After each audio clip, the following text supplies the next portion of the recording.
Senhor presidente, se o momento que o Brasil vive exige reformas, e é isso que dizemos à população, fica impossível justificar por que é que não tratamos da reforma da máquina pública e do custo dessa máquina. Se o remédio é amargo, mas é preciso tomá-lo, fica difícil compreender por que é que o trabalhador rural tem que tomar esse remédio e o político não. Porque muitas vezes, senhor presidente, quando um filho está doente, o pai ou a mãe, antes de dar o remédio amargo ao filho, toma um pouco desse remédio para dizer que está junto e encorajar o filho a enfrentar a dificuldade.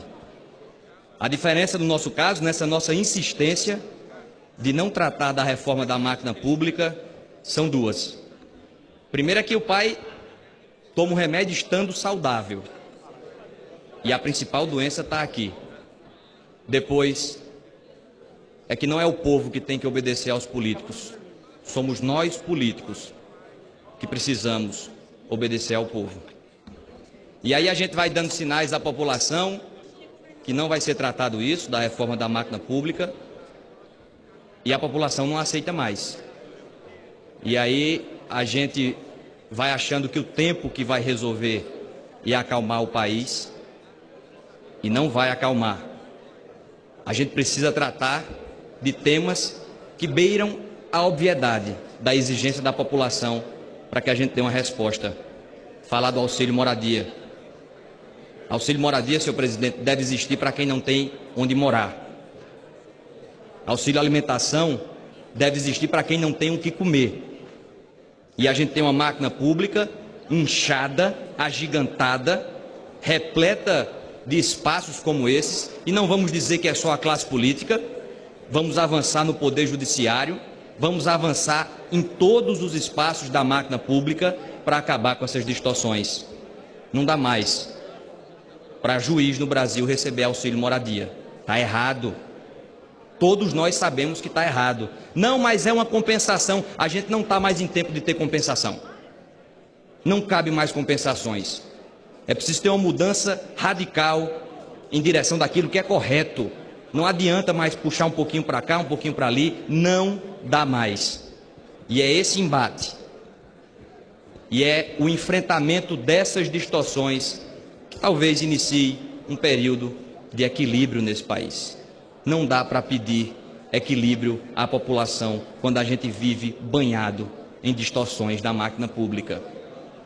Por isso faço um apelo para que todos nós, aqui não é uma pauta de governo, oposição, todos nós tomemos consciência de que é preciso levantar essa bandeira da reforma da máquina pública. Porque não adianta mais, não venha votar contra a reforma trabalhista, espalhar cartazes dizendo que é contra a reforma trabalhista e ficar calado quando o tema é a reforma da máquina pública e ficar calado quando o tema são os benefícios que a máquina pública hoje entrega. Esse populismo dissimulado, enganador, não cola mais. É preciso enfrentar essas obviedades. E isso traria um novo debate sobre o que deve ser o nosso Estado. O equipamento, o Estado, a máquina pública como um todo. Isso cabe correções que se multiplicam. Portanto, não dá mais para ficar achando que essa pauta não existe e que essa pauta não é prioritária. Existem vários espaços que nós precisamos enfrentar com requerimento de urgência. Requerimento de urgência nisso, votação de urgência nisso, debate intensivo nisso. Parar 15 dias daqui para falar sobre a reforma da máquina pública, aí sim voltar a se reconectar com a população.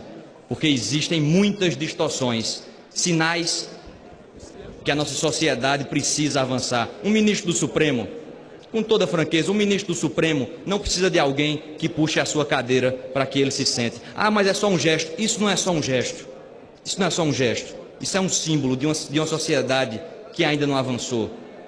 Precisa que alguém puxe a cadeira, um sujeito que não tem condições de se locomover. Um tetraplégico, um paraplégico. Aí sim, mas um ministro do Supremo não. São esses sinais, é essa nova simbologia É essa nova linguagem que o povo brasileiro está sedento para que a gente traga para esta casa. E isso está cada vez mais óbvio. Isso está cada vez mais claro. E cada vez mais óbvio e claro que a população não vai se contentar com o tempo, o passar do tempo. As coisas não vão se acalmar enquanto a gente não compreender a quadra democrática que o país vive